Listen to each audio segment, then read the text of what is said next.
Hello! అందరికీ నమస్కారం. Movie of 'euphoria' ఇదొక క్రైమ్ డ్రామా మూవీ. ఈ మూవీలో డ్రామా సీన్సే కొంచెం ఎక్కువగుంటాయి. అది చూడ్డానికి కూడా చాలా బోల్డ్‌గా చూపిస్తారు. అంత ఎఫెక్ట్‌గా అయితే ఏం లేవు. డైరెక్టర్ గుణశేఖర్ హిట్ సినిమాలిచ్చి చాలా సంవత్సరాలు అయిపోతుంది. 2000 ఆ టైంలోనే 'ఒక్కడు' సినిమా సూపర్ హిట్. ఆ తర్వాత ఆ రేంజ్ హిట్ అయితే పడలేదు. ఈ మధ్య గుణశేఖర్ హిస్టారికల్ మూవీ చేస్తున్నారు. 'రుద్రమదేవి', 'శాకుంతలం' ఇలాంటి సినిమాలు చేశారు. అవి కూడా పెద్దగా ఏం ఆడలేదు. ఈ మూవీ కూడా ఒక సోషల్ ఎలిమెంట్ తీసుకొని ఆ పాయింట్ మీద తీసుకెళ్తారు. ఈ మూవీ చూడంగానే అసలు గుణశేఖర్ గారే ఈ మూవీ తీశారా అన్నట్టుగా ఉంటాయి కొన్ని కొన్ని సీన్స్ అయితే.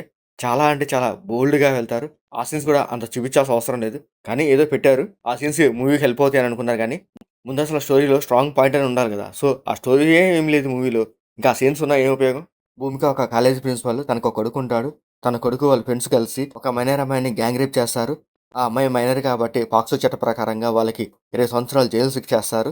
భూమిక కొడుకు జైలుకి వెళ్ళాక 6 సంవత్సరాల తర్వాత భూమిక తన కొడుకుని జైలు నుండి పెరల మీద బయటికి తీసుకొస్తది. కానీ తన కొడుకు జైలుకి వెళ్ళినప్పుడు ఒకలాగుంటాడు. బయటకొచ్చేటప్పుడు ఇంకోలాగా ఉంటాడనమాట. సో, తను అన్ని డ్రగ్స్‌కి వాటికి బాగా అలవాటు పడిపోయి ఉంటాడు. అలాంటి కొడుకుని జైలు నుంచి బయటకొచ్చాక తల్లి ఆ కొడుకుని ఎలా మార్చడానికి ఎలా ప్రయత్నించింది, ఏం చేసిందనేదే ఈ మూవీ స్టోరీ. ఆ పాయింట్ వేసుకొని ఈ మూవీలో కొన్ని సీన్స్ ఎమోషనల్‌గా పెట్టాల్సింది పోయి కొంచెం బోల్డ్‌గా చూపిస్తారు. ఆ సీన్స్ కూడా అంత ఎఫెక్టివ్‌గా ఏమి ఉండవు చూడడానికి కూడా.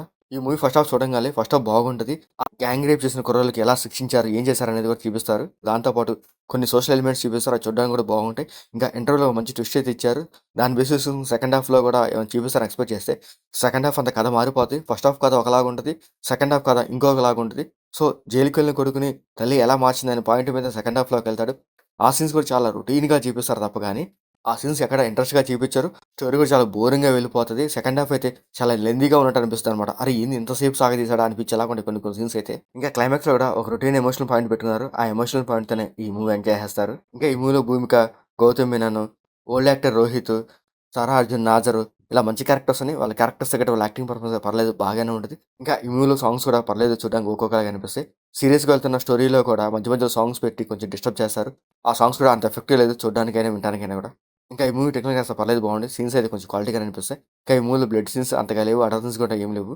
మూవీ ఓవరాల్‌గా పర్లేదు. ఏదో ఒకసారి చూడొచ్చు. మీకు నచ్చితే చూడండి. లేకపోతే లీవ్ ఇట్. మీకు మా వీడియోస్ నచ్చితే లైక్ చేయండి, షేర్ చేయండి, సబ్స్క్రైబ్ చేసుకోండి. Thank you for watching.